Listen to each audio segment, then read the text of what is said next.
Ladies and gentlemen, welcome to the Maverick Mindset Radio Show. I'm Adam Williams. And I'm Ashley Muckenoff. And I'm under attack. Your pen just exploded at me. It did. This is the radio show for the dreamers and doers. It's for those who are willing to step into the arena. Some call us the crazy ones, the misfits, the rebels, the troublemakers. I agree with the troublemakers thing today. We don't accept the status quo. We leave the world better than we find it. We approach each day with an enthusiasm unknown to mankind. We maintain irrational optimism about the future. This is the Maverick Mindset Radio Show, brought to you by me, Adam Williams. Can I tell you a funny story? Absolutely. It has to do with today's topic. I'm not hijacking the show this Okay. early, but so today we're talking about time management Yes. and productivity. And I went to a time management seminar years ago, like pre-pandemic, so probably 7 or 8 years ago, in Meadville. It was like a 45-minute drive, and I was late. Ah. And they were really upset with me.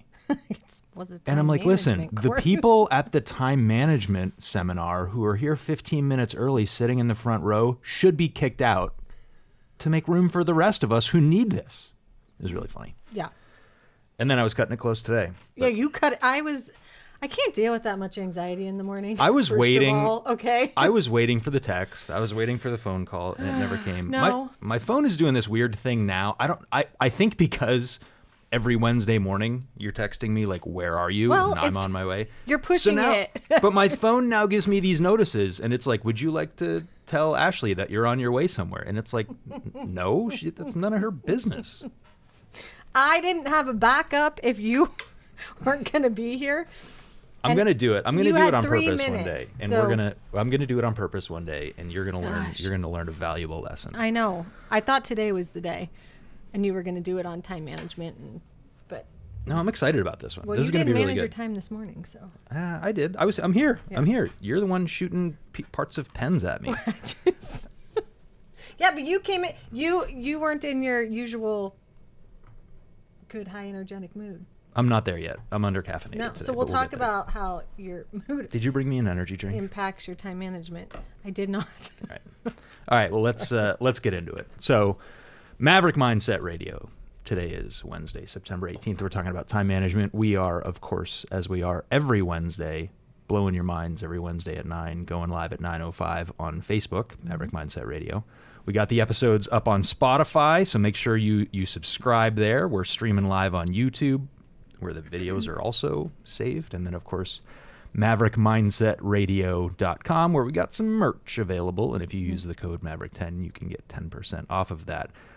But more importantly, this is going to be a good show. Okay. In fact, our last few shows have been the best ones we've Yeah. done. Yep. So don't forget, if you're listening in and you like what you're hearing, share the show. So hit the subscribe button, share with your friends. This is one that's not just going to be for entrepreneurs. This is going to be for Everybody. anybody who's interested in getting more done, which I think is most people. Well, actually, I should take that back. A lot of people are interested in getting more done. Few people are actually committed to it. Yeah. So, like, yeah, of course, everyone is interested in more success Always and more comes money. back and to the action. Yeah. I feel like in a we're lot of gonna our today. We're gonna topics. commit. We're gonna get this done. All right, you ready? I'm ready. Do we? Have a quote? Yeah. I did. I found one. When are we doing that now? Yeah. Great. Seems about time. Well, we're managing Just leads us into managing our topic. schedule Yes. today. Yeah. Speaking of. All right. All right. So time management is an oxymoron. Time is beyond our control, and the clock just keeps on ticking, regardless of how we lead our lives. Priority management is the key to maximizing the time we have. That's a really good one. We met on Monday for this show. We didn't meet yesterday, so I Right. didn't hear that. But that was actually one of the things I wanted to cover today. Yeah. Like, you can't manage time. Correct. It will continue to march on. What you can manage is your focus and your priorities and your actions and Yes. what you execute on. So, cool. In fact, that was my first note that I wrote down in well, preparing for today. you're welcome. So, all right. So, how did we get here? I think we should probably talk about a little bit. Hey, there's the mayor walking by. Nice. He won't even make eye contact with Joel. What's up with that? What'd you do, Joel? He knows you're in here. All right. Wow, I love having these windows in the studio. All right, so we got here. So I started my business, I think, like a lot of entrepreneurs, where I felt like I had to do everything. Yeah. Because I felt like I couldn't afford to hire other people to help me with things. Yeah.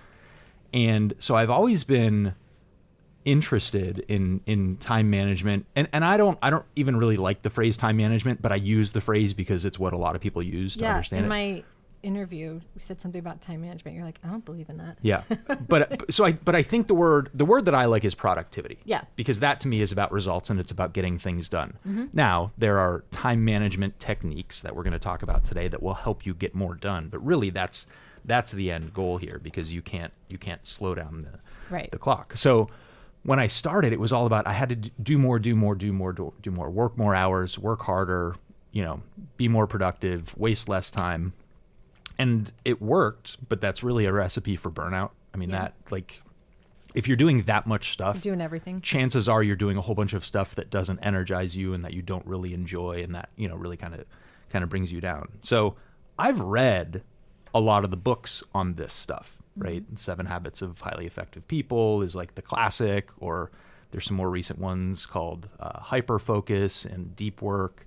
I think it was Cal Newport wrote one of those books. He also wrote a book called A World Without Email.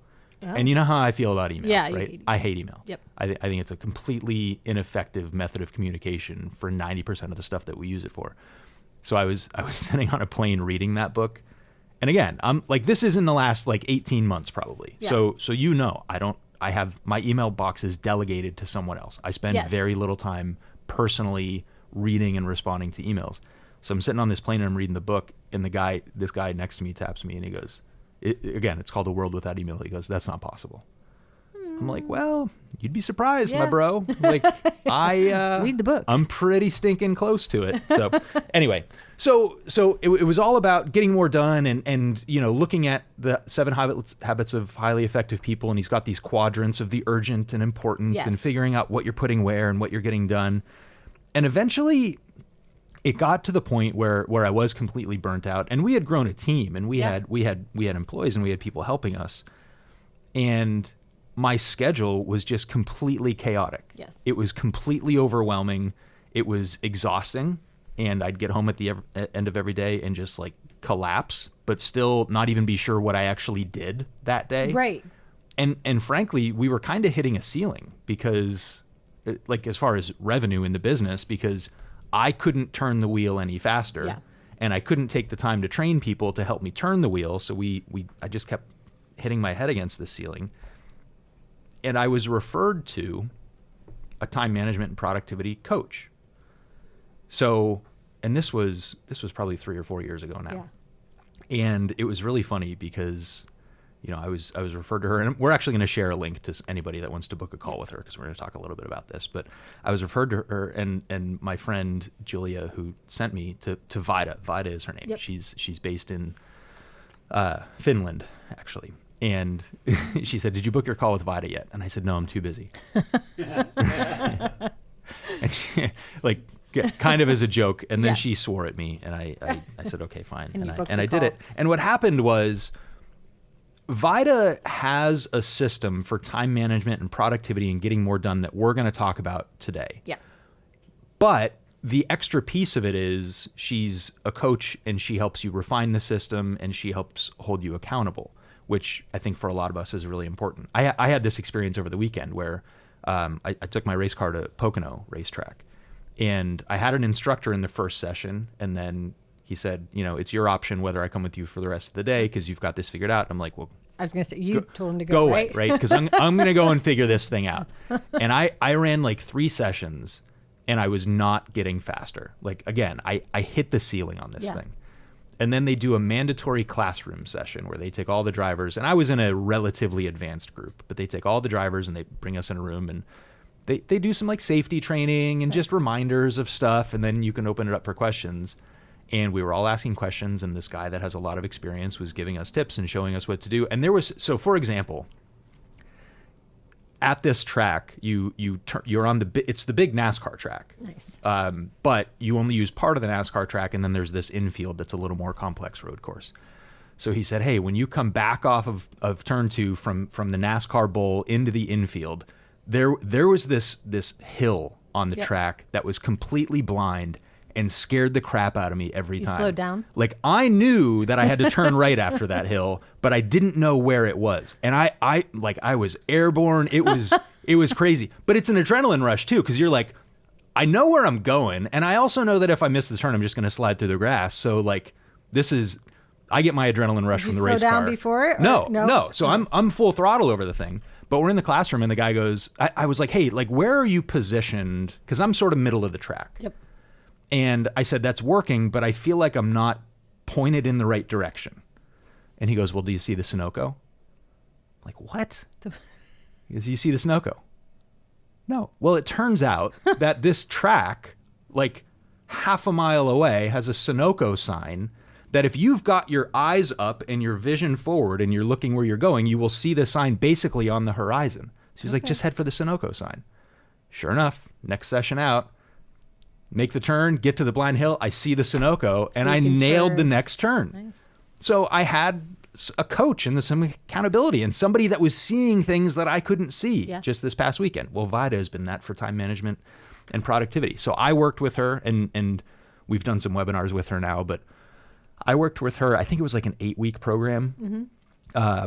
So slightly less than a full quarter. And I have never been able to cross so much stuff off of my to-do list and accomplish more of my goals.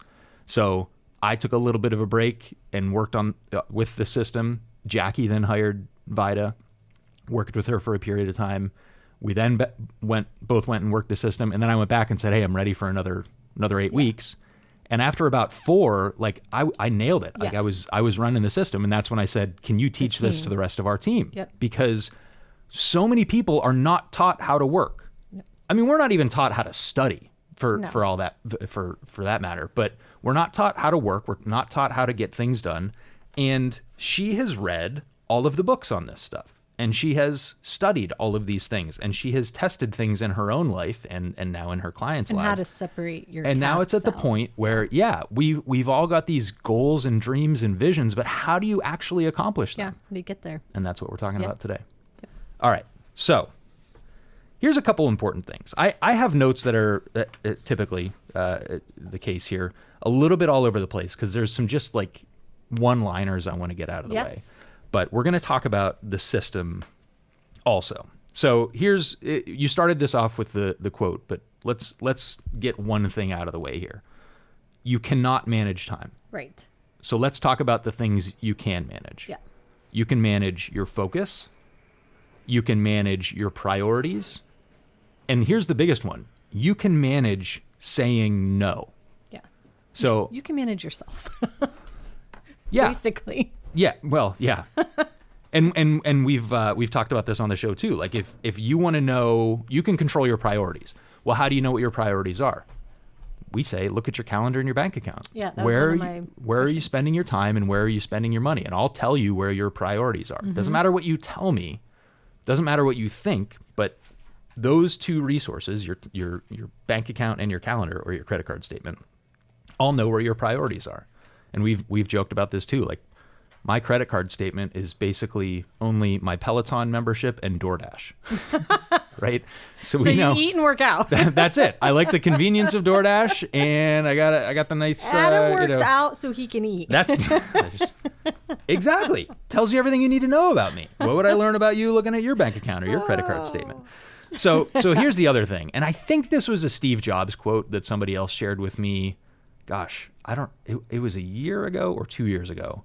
But focus isn't about saying yes to one thing. It's about saying no to the 1,000 other things. Yeah.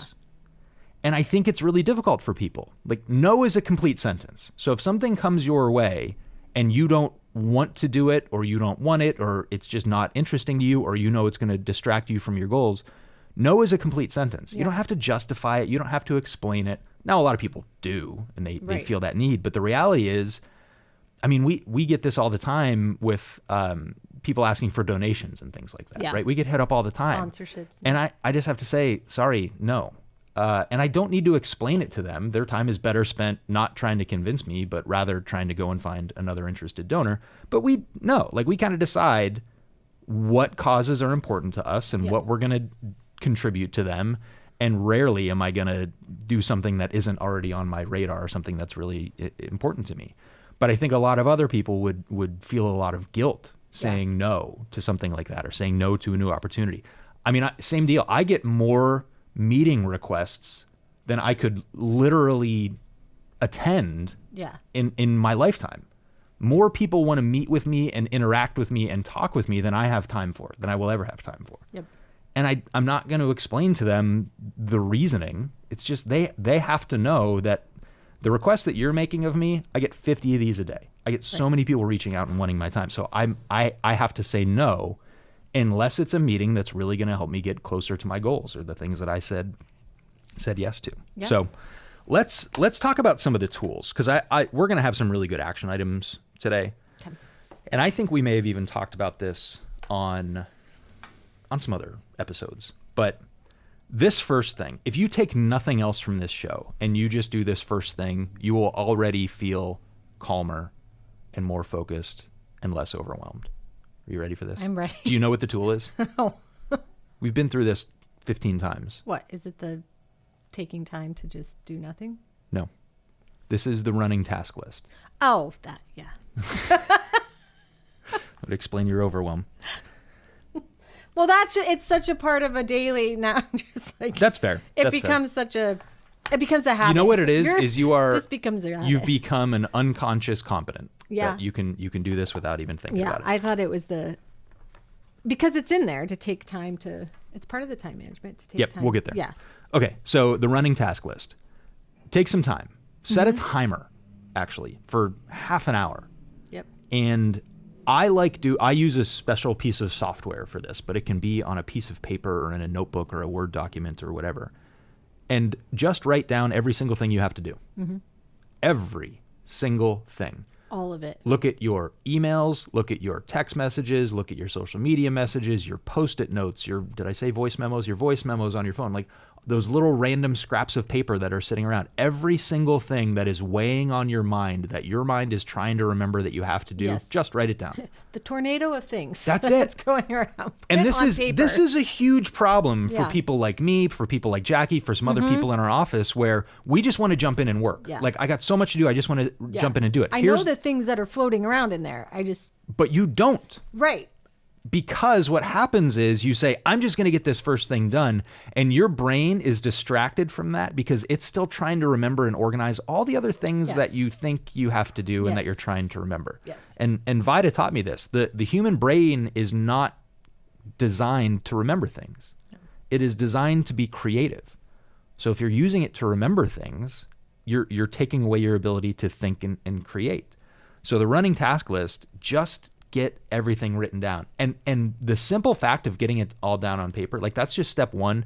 That is such a huge step that people like. When should people do this? Should it be something you do beginning of your day? 10:01 a.m. Or should today? It be something you do at the end of the day of what you got to do the next day? So I do this thoroughly once a week. And I call it Friday planning. It may happen on Friday, it may happen Sunday, it may happen Monday morning, no matter what, it's called Friday planning, where I just update my list. Because it's pretty well maintained at this point. But if you're feeling overwhelmed and you're feeling anxiety because of all that you have to do, go right now and just write down everything that you have to do. Like, just get started with it. Because what I do then is throughout the week, I update it, and my assistant helps me update it with new things that come up and things that have to get done, so that I don't even have to. I don't have to remember the things that have to get done. So those new things that are popping up and coming up throughout the week, they don't get priority over what's already on the list. They just get added to the list. So we're gonna talk about this too, because all right, here's a distinction between successful people and unsuccessful people, or between productive people and unproductive people. Successful, productive people are proactive. Yeah. Unsuccessful, overwhelmed, miserable people are reactive, and they just let it all come to them. And it's the next email, and then the next message, and then the next phone call, and then back to the email. Yeah. But they're not actually moving forward with their projects and their goals and their aspirations. Those are still there. The world is acting upon them. Successful people act upon the world. And we do that by setting our priorities. So I try as much as possible. I can't eliminate the reactive stuff, but I can minimize it Yes. to an insane degree. Again, I don't sit there. Raise your hand out there, listening audience, if you sit there with your inbox open in front of you all day long. Now lower your hand and close your freaking inbox. It is such a distraction. We have the technology to track this in our email software, and there was a time in our business where our average email response time was 2 minutes and 33 seconds. Are you kidding me? There is nothing that comes in via email that is that urgent. Yeah, people think that that's good. In reality, that's bad. It's horrible because that means you're sitting in front of. That's it. You're not actually doing, especially the emails that we get. 2 minutes and 33 seconds. That's not enough time to read, digest, create an appropriate response, revise that response to make sure that it's appropriate, and then send it. Yeah. Instead, and people do this to us all the time. I can send a 5-page email, although I don't really do that anymore, and they'll respond. And then 2 minutes later, I get another response to the response. And 2 minutes later, I get another response to the response to the response because they keep thinking of other things. Like, bro, take a breath, chill with this. So yeah, it's really important to make sure that you're clear on the proactive stuff that you have to get done versus the reactive stuff, and just create a little bit of time for the reactive. But if you're spending your whole day in reactionary mode, those are the days where you get home and you say, I'm exhausted and I have no idea what I actually accomplished today. Whew. Running task list. Good one. All right. So that's the first tool. Yeah, go ahead. And running task, so to clarify, running task list should have everything on there. If your car needs an oil change, if your fence needs painted, if you need to order more deodorant, if you need to respond to Ashley's email, if you need to sign the contract that was sent to you, if you need to pay a bill, all of it. And then you prioritize it. So we're just doing the brain dump for now. Okay, so brain dump for now, because you need to understand the other two tools in this toolkit. So the running task list is number one. And anytime something comes in that you just don't deal with immediately, you just keep adding. Just add it to the list. Okay. Yep. So task list, aka brain dump. That's it. Start with that. Because I think a lot of people will use like their email inbox as their to-do list, or like the unread messages, right? That's my to-do list. Yeah. The problem is they're all over the place, and you're not going to, unless you see the whole picture in front of you, you can't prioritize. So again, you're going to see your 957 unread emails, and you're going to start getting through those, but you're going to forget that you have a really important and urgent text message that you have to respond to. So you're answering the emails, but you're thinking about that text message. Whereas if it's all in front of you, then as we go through this system and this process, you'll be able to prioritize. Now, you mentioned you could write this anywhere. It could be on a piece of paper, but shouldn't you have these things in a specific place, right? So you're not just ripping up a piece of paper. Like, I am notorious. I have so many Post-its of stuff that I write down, and they're everywhere. And then I have to find what my task. You need one source of truth. Again, having these things all over the place. Now, again, it's okay to write something on the Post-it note and stick it on the wall or stick it on your keyboard. But sometime in the near future, that needs to make its way from wherever you stuck it to the running task list. So, and like I said, I do that very intentionally once a week, but just sort of like casually throughout the week as I think of new things, right? So like yesterday, new stuff came up that I had to get done. We had a bunch of meetings yesterday. So I left those meetings, some of them with action items. Well, I made sure that those action items made it onto the running task list. And this, unless they were something that had to be done like that day. Okay. So that's item number one. Okay. Here's the second item. I live and die by my calendar. And you know this, right? We use Google Calendar. I also have my paper planner just because it's a little more fun to write things in there and cross them off. So it's a little bit double effort there. But the calendar, like, this is your docket. This is your daily schedule. So I'll give you an example. Today, I block off in the morning that I have to drive to the radio show, do the radio show, and drive back to the office, right? Like those things have to be done at that moment. Yes. But the next 2 hours on my calendar are just blocked off for deep work. So I'm not putting tasks on my calendar. I'm not putting to-dos. I'm just putting this space. I'm putting this space to get the things done. And then I'm going to go and look at my list, and we'll talk about the power list. I'm going to go look at my power list and decide what I'm tackling first during that time to get the deep work done. So stop putting to-dos and tasks on your calendar. Put them on the running task list. And when we look at the calendar, create space. Because in reality, if you're sitting there, check email for 15 minutes, and then I have to write this letter for another 15 minutes, and then I have to research things. Yep. Reality, you're really not sticking to those. You won't do it in that 15 order. minutes, Things are going to take a little yeah, more yeah. time. Yeah, absolutely. So here's what my calendar looks like, or at least what was suggested to me by Vida, which I then tweaked a little bit. So she uses what's called the octopus method, meaning in the morning it's the head of the octopus. It is deep work time. It's no meetings. It's no distractions. It's I'm going to focus on the tasks that I have to get done. My schedule is at the point where most of my mornings, 8 a.m. to noon, are like that. There's a couple exceptions to that, this show being one of them. But generally speaking, my mornings are structured that way. Yep. Some people may not have the ability to do that, but first thing in the morning, start your deep work. And if you can only give yourself 30 minutes, give yourself 30 minutes. If you can only give yourself 60 minutes, give yourself 60 minutes. If you can go 4 or 5 hours, give yourself that.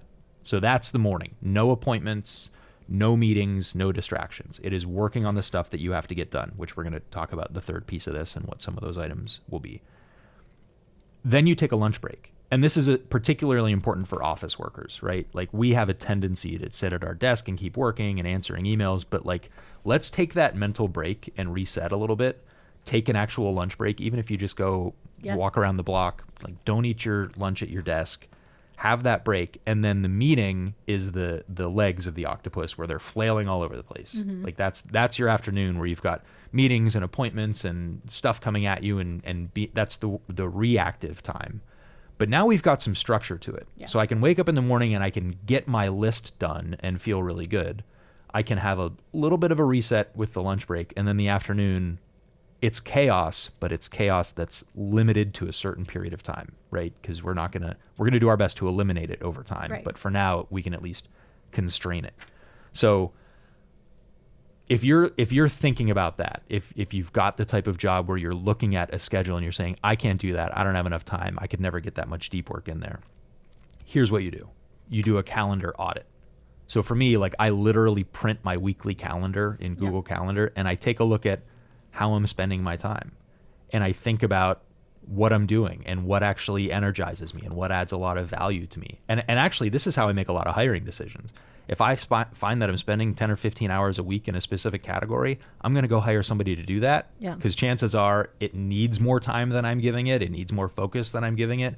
And I can now buy back 10 or 15 hours of my time to go and do something more valuable. So pulling out the calendar, taking a look at the categories of things where you're spending your time, right? For the business owners, it could be marketing, it could be sales, it could be the actual production or making the widgets or, working with the clients that you have. It could be reviewing your financials. It could be hiring and firing and management and training.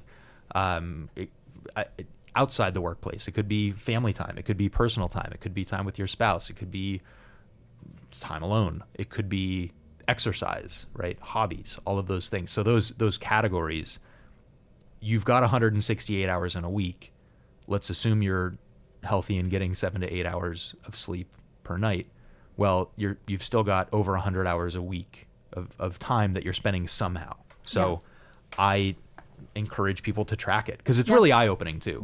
Once you go back and realize like what you're spending your time on, you're not going to need me to sit there and explain to you what you're wasting time on. Like you're going to know what's productive versus you're going to know what's reactive versus you're going to know what's just a total waste of time.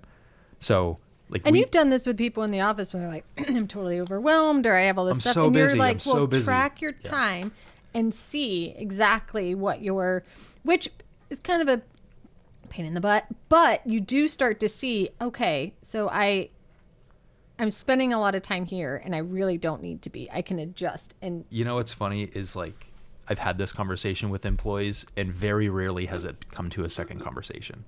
So I'm so busy. Great.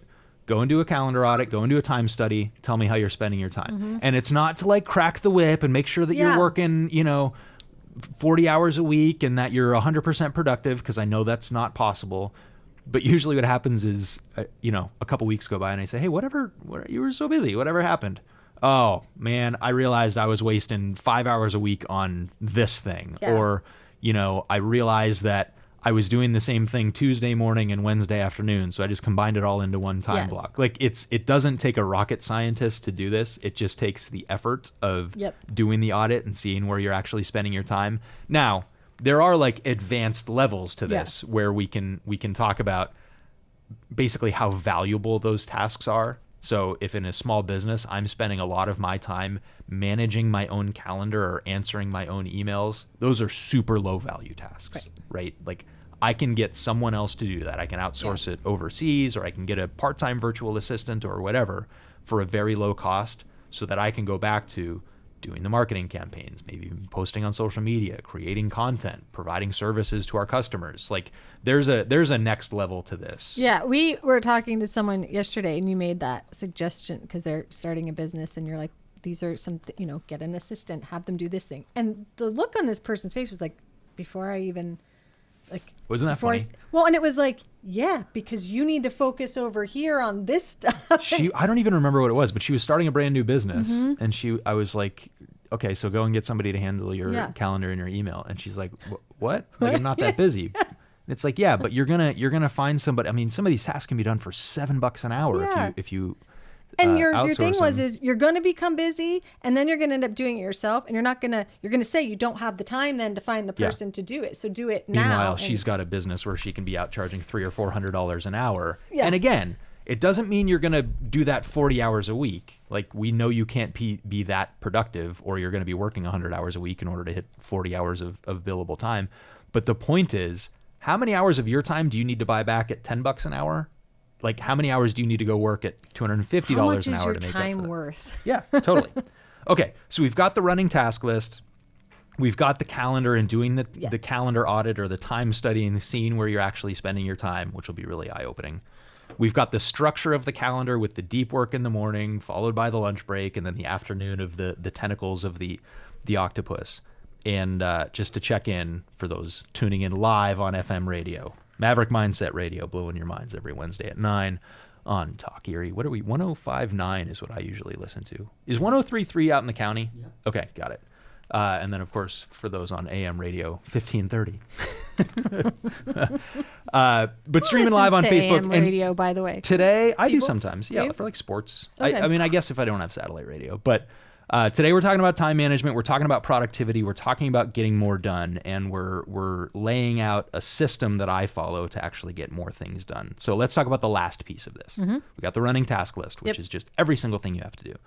We've got the calendar, which is the structure or the organization of where you're going to get things done.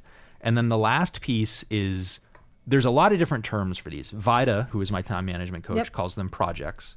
Our firm runs on EOS, and they call them rocks because of the analogy of, you've got the jar, and if you put in the sand first, then there's no room for the pebbles and the rocks. But if you put in the rocks first, and then the pebbles, and then the sand, and then the water, it turns out there's a lot more space, and you can fit a lot more stuff in there.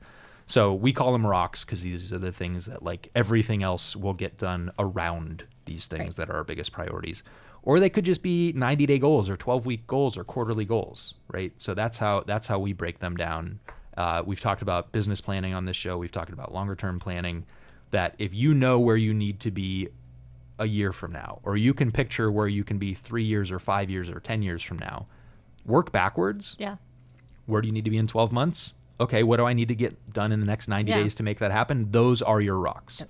So we know this quarter we need to hire 2 new employees. And we know this quarter we have to get our automated intake system built and functioning properly. And with 2 weeks to spare, I think we're finally there.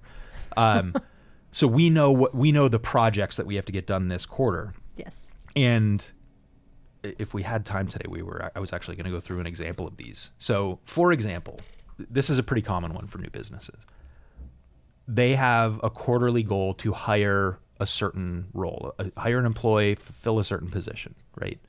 So I will go and break down that goal into actionable steps. Because the reality is, it may be difficult to hire someone in 12 weeks, but you can do everything that you need to do in order to make that possible, right? It could be that, they want to give 30 days to their employer before they switch. Fine. Like, you're going to need the time for that, but at least you've taken all of your actions.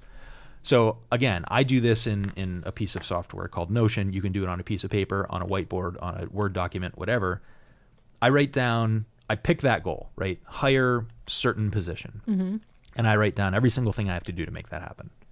So I got to write the job ad. I got to create the interview questions. I got to map out the process for which interviews are going to do. Yep. If I have a written quiz, I have to complete that. I'm going to need to create a folder where I save the resume and the cover letter and all the notes and all of that stuff. I'm going to need to draft an offer letter. I'm going to need to prepare an onboarding plan. Yep. I mean, think of all the steps that you have to do. Yeah. And then I put them in order. Yeah. And say, okay, I got to get this one done, this step done in week 1. I got to write the job ad and post the job ad in week 1. You're giving yourself a time, a deadline to complete the task. The onboarding plan I may not need to do until week 12. Right. The job description, not to be confused with the job ad, I may need that by week 4 because that's when my interviews may be starting and I'm going to need to be talking about the roles and responsibilities of the job.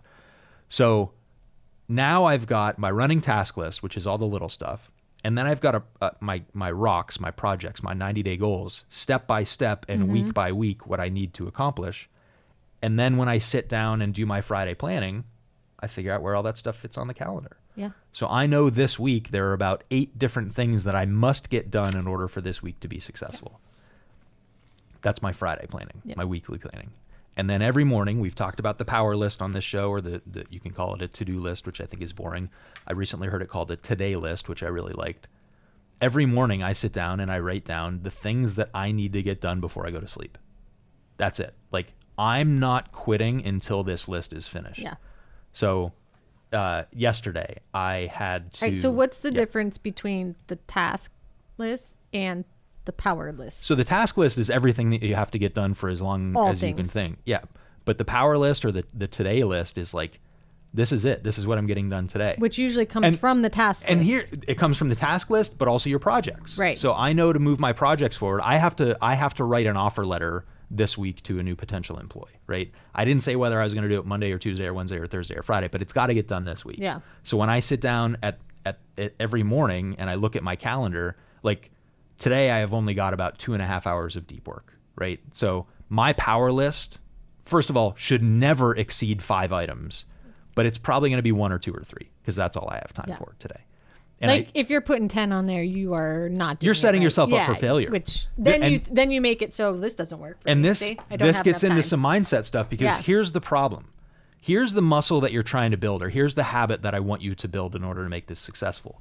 You need to establish trust in yourself that you will do what you said you would do when you said you would do it. Mm-hmm. And too many of us have broken that trust to ourselves. Yeah. I'm going to work out more. I'm going to get healthy. I'm going to lose weight. I'm going to make more money. But then we don't actually go and do it. So we're accustomed to breaking trust in ourselves. Mm-hmm. Well, a list, a power list, a today list of 9 items, you're going to get 6 done and say that's good enough. But you're strengthening the muscle of like, it's okay to not do what I said I would do. Yeah. So we got to flip that around. Pick 3 items, 3 things that I'm going to get done before I go to sleep. Mm-hmm. And you will find when you cross that 3rd item off the list, you're like, I did it. Like I actually did what I said I would do. And I had trust in myself and I had faith in myself and I actually made it happen. Yeah. And not enough people do that. Again, first of all, most people are coming in and being reactive and letting all this stuff come at them. Second of all, they're putting too many items on their list for the day. And again, they'll leave the day and not even touch the to-do list because they were so reactionary. So like today, like I said, I'll probably end up having 3 items on my list. I'm going to go and make it when I get into the office this morning because I was working late last night to finish my list. So I'll put 3 items on my list today. I'm not going to let anything distract me from those 3 items. Right. I'm not going to let that next email distract me, that next phone call. Again, the 57 Facebook messages I get. Priorities? That's it. That's what goes on the I'm not okay. I'm going to say no to the 1,000 other things that come up and I'm going to get those 3 things done. And I'm going to set aside time and I'm going to focus on those. And frankly, I mean, that's something that a lot of people mess up. They make the list too long. They make it too overwhelming. They don't give themselves enough time to do it. And then they let all of the other stuff get in the way. they put things on there that aren't a high priority, so that gives them the excuse to not finish it either. Like, oh, actually, I don't have to get this done today. It's not something that needs. You're giving yourself permission Yeah. to not do what you said Yeah. you would do, which, what a shame. Yeah. What a shame. Like, successful people don't do that. So here's another thing I want to talk about with the calendar, because I think this is really fun. You know, I'm thinking about it right now. I don't know any successful people that use the following phrase: call me when you're available. I don't know a single successful person that does it. Oh, call me when you get a chance. Call me at your earliest convenience. Bro, there is no That such would be thing. when. Yeah, availability for me, like, I'm booked out through about November. Yeah. So I'll talk to you then, Yeah. right? And by then I'm going to completely forget about it. So again, like, in my life, if you need to have a call with me, I'm going to schedule that call, and it's probably going to be in an afternoon unless there's something really urgent, or I got to shuffle my schedule around a little bit. But I don't do the call me when you're available. Yeah. I do scheduled phone calls. One, because my schedule demands it. Two, because I like to maintain those boundaries. And Right. three, it's better for both of us because I'm sitting there fully focused on you. Yeah. And nothing else. Right. I'm not thinking about the next phone call I have to make. I'm not thinking about the other messages I have to respond Yeah. to. I am fully focused and prepared, and I'm sitting there ready to go. Yeah. Right. And in fact, like, even for sales, right, we can tell people how they can prepare for the call. Have your tax return in front of you. Have your credit card with you so we can get things going. All right. Sorry, I got a little afield there, but the call me when you're available thing has been driving me crazy Yeah. recently, because it doesn't work like that. And I feel bad for people that live like that, because those are the people that are sitting there waiting for the phone to ring. Those are the people that they make 3 calls, the third person finally answers, and while they're on with the third person, the first person is calling them back and leaving them a message, and that's Yeah. their whole day. Don't do that. Don't Yep. do that to yourselves. All right. Here's another thing I really like. If we've gone through the running task list, and we've gone through our projects, and we've gone through a calendar audit, let's create the future here and design the perfect week. Okay. Right? So I have spent, and mine has changed over time. Yes. Because It should change over time because well, unless you accomplish it and you're perfectly happy with how you're spending your week, but I think that's not true for most Right. people. So again, we've got 168 hours in a week. How many of those hours do you want to spend in the different categories doing the different tasks? And I call this a time budget. So like, I know that I have to spend more time in like leadership type meetings right now, right? I probably got to spend 10 hours a week in meetings like that. I've got to spend probably another 5 hours reviewing metrics and numbers. I've got to spend maybe 5 hours meeting with vendors and people that are helping us with things. I've got to spend 5 hours meeting with employees. And then maybe I need 20 hours to work on the tasks and the projects that I have. Like, that would be a really great week for me. So I really enjoy the prospect of mapping out that week and dreaming about how it should look and how you should be spending your time. Yeah. So, for example, I think it's really ineffective to do a lot of task switching, right? So if I go from a marketing meeting to a sales meeting to an interview to a client meeting to God knows what else, it's tiring. It's very difficult for me to switch. I mean, it's difficult for anybody to switch gears on that.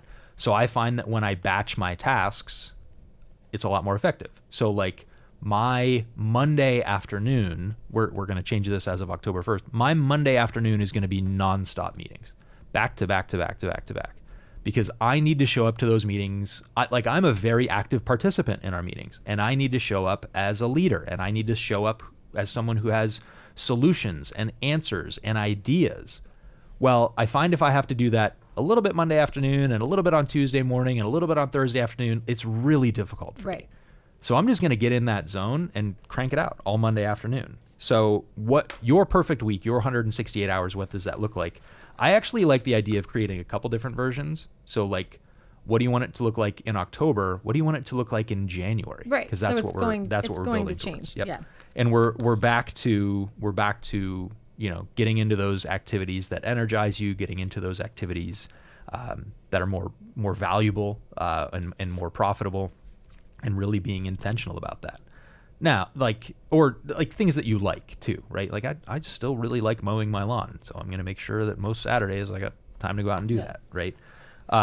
So the budget, the perfect week of 168 hours, understanding the themes that are in there, right? The different categories of things that you're doing. So like your calendar, you have a lot of meetings, you have a lot of sales calls, right? Where you're doing these consultations. Well, you also need time to do follow-up for the people that you've met with, right? So we remember when Amy used to work for us, we had FU Fridays, follow-up Fridays, right? And she would spend a lot of time on Fridays just checking in and following up with people rather than trying to squeeze it in when it was available, or, you know, in the gap between meetings, she batched that time, which I think is really important. I think when you're going through this exercise, it's also important. Some of us, especially in like the office setting, like to have a little bit of a buffer between meetings, but it turns out that that's actually a huge waste of time. So going back to back and then having a break, like maybe 3 or 4 meetings in a row and then the break, not 15 minutes between each and every one. Yeah. That is wasted time, frankly. So if we're talking about productive versus reactive versus wasted, that's wasted time when you put those buffers in there. And then the last piece again is understanding or being aware of what energizes you. Yeah. Like if I get in the meeting and it's the type of meeting where we've got to solve a problem and there's a whiteboard and there's markers, you're good. That energizes me. If it is a meeting where I've got to sit and listen to someone else report things to me in a very boring manner, that drains me. Yeah. Right? If I have to sit and develop a workflow or a procedure, like I come out of that, there is not enough energy drink in the world to get me going again after a meeting like that. So I'm really intentional about what energizes me, and I make sure that I get enough of that in my life. For some people, like I'm even though I got this radio show and I love speaking on stages, I'm pretty introverted. So I find that if I do like one-on-one meetings with people, either in person or on Zoom, I am fried by the end of that. So I've got to balance that out or limit that a little bit and get more into the, you know, where I've either got time to myself to re-energize or maybe time in front of an audience, which can energize me as well. So I'm really intentional about that. And again, it's different for everybody. Like it's okay that not everybody likes doing the same things or enjoys doing the same things or is good at doing the same things. It's really important about like what matters or what works for you. Okay. Whew. You know, we were talking about rocks. There was another topic I wanted to cover there, which I thought was really interesting. I've tried so many different methods of like big picture strategic planning, right? Yeah. So not the week to week or not the month, but like 12 months, 18 months, 24 months, right? You did this with me and Jackie in Orlando. Yes. Was it on a 2 years big ago? wall. Yeah. We were doing a workshop and we had it up on a big wall. Yep. I found a new method about a year ago that's my new favorite one. And in fact, as we get closer to the season, we'll probably have a link to sell some of these things. Okay. So it used to be called the Build Your Life Resume. Now it's called the Big Blank Calendar. Oh, okay. Rhymes with class. Actually, they sell the Big Class Calendar because it's for little kids in schools, but there's another version that's for adults. And it's really just, it's the entire year, and Yep. each row is a month of the year, and it's got all the days on there. And this is where you come up with your rocks. So Jesse Itzler invented this. He's married to what is her name? Sarah Blakely, that founded Spanx. Oh. So they're married, and Nice. he's had some really cool businesses, and he does some coaching and stuff like that. So he invented this calendar where he wants you to come up with 7 things. And the first it's called the misogi. It's like a Japanese term, and it's like the one big year-defining thing that you will What are you do. gonna Like do? you'll Your big be able goal. to say 2024 was a success because I did this, right? Got it. So you've got that, and then there's you choose another 6 big things. So like events, activities, you want to run a marathon, you want to Okay. finish a project, you want to go on a trip, like 6 big things. So the idea is if you start this at 40 and you live until 80, that's 40 years. And if you do 6 major things every year for the next 40 years, that's 240 items where you look back and go, heck yeah. Yeah. That was awesome, right? So like this year, Jackie and I wanted to go and see the Foo Fighters. That was one of our 6 big things. That was a great trip. We wanted to go to Bora Bora. That was one of our 6 big things. That was a great trip. I wanted to catch a big fish, so we did that. Oh, yeah. Okay. I didn't show you pictures? No. Oh, I reeled in this grouper in Florida. And then, so the grouper was awesome. And then I caught an amberjack. And I didn't tell you this story. No. It's a big fish. So we go to Florida. We get this fishing charter. And I'm like, this is like, I'm going to hire a professional to help me with this. So we pull in this amberjack. It's a big fish, right? Okay. The two of us are holding it. Probably weighed 100 pounds. Jeez. So the guide is freaking out, right? Like, this is a guy that loves his job. Right. And he gets every fish we pulled in, he was so pumped, right? Like, he was more excited than we were, right? So we pull in this amberjack, and he's like, oh my God. And he's taking pictures. And we put it back in the water. And he's like, that's the biggest AJ. They call him AJ. That's the biggest AJ I've ever seen. Like, seriously? Like that? Like, we just pulled in the biggest amberjack? Nice. And he goes, yeah. He goes, you should have thought about getting that mounted. And I'm like, dude, we just threw it back in the Gulf of Mexico. Like, jump in and get it. I didn't know. So I was so bummed. I'm like, are you kidding? He's like, I'm sorry. I was so excited. I didn't even think about it. Like, this thing would have looked awesome hanging above my fireplace. Yeah. And I think the way that they mount fish is, like, they don't actually stuff it or do taxidermy. Like, they make a model of it. So so you get the dimensions and you take pictures of it, and then they just go and like recreate the thing. But either way, I'm like, you seriously tell me that after we throw this fish back in the Gulf of Mexico? So back to the big calendar. We got the Misogi, we got the 6 big things that we want to do, and those go on the calendar first. Got it. And then the rest of the year gets built around that. And now it's not completely rigid. So most of these things you write on Post-it notes, right? So you can move them around a little bit. But I first did this last year, and it's kind of a derivative of different ways that I've done strategic planning in the past. But it's been really great because this year I'm through 4 of my 6 big items. Oh, nice. You have how many months left? I'm sort of kind of on pace. Yeah. There's one that's going to be a challenge, but I'll just carve out some time and get it done. But I really enjoy that exercise because that is making you intentional and proactive instead of reactive. Yeah. Like, you are now acting upon the world, and you are now getting the things done. Well, and you're thinking about what you want, which is very hard for people to. Oh, it's a great exercise. In fact, like, I don't know. So I bought one. I must have bought 2 because Jackie had one, and then Penny and Royce saw them, and they're like, "Well, where's ours?" Right. So then we put their like summer camps and stuff on it, and it's just a really great way to look at the entire year up on your wall. And we got color themes and stuff to it, so you can see like, we've got. I'm trying to think. We've got some trips on there. We've got like birthdays and stuff like that, and then we've got the 6 big things plus the Misogi. So that's been really good. And I again, it's really important we have our quarterly meetings too, like our leadership quarterly meetings.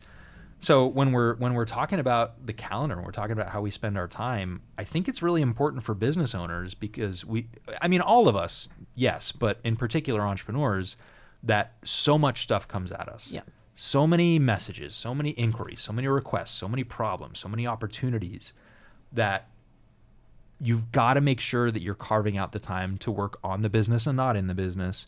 You've got to make sure you're carving out the uninterruptible time. Like, do not knock on my door. Yeah. Do not call me. Do not message me during this time. You've got your focus time, and then you've got your vision time. Yeah. So it's like, I can't on a Tuesday morning get in and really work on the business plan for the business or like a new offer, a new marketing campaign. That usually requires me leaving the building. Yeah. That usually requires more than a couple of hours to get it done. Change your environment. Changing the environment is huge. And it, you can do it in big and small ways. I was just talking to somebody about this last week. Like, you don't need to go and get a room at the Ritz-Carlton. Yeah. Although maybe that works for you. It could be go to co-working space, and here you go to Radius Co-work and get the conference room. Light a Christmas candle, put on your music. Either way, change your environment, get out of your office. But then it helps you create that vision and go somewhere inspiring and create something new there. So, man, we got through a lot of time management stuff today, and I think that was really good. Yeah. So I think the biggest one is this: two takeaways today, 2 action items. First of all, go and create the running task list. I guarantee your heart rate will slow after you do that. And then the second thing is get disciplined about following a process of getting things done. Yeah. create the power list or the today list. Start today. Like pick 1 or 2 or 3 items that you will get done before you fall asleep, and you'll already be winning more. Yep. Whew. Great show. You did it. We did it. It was a great show. Yeah. All right. Have a great week, everybody. I believe in you.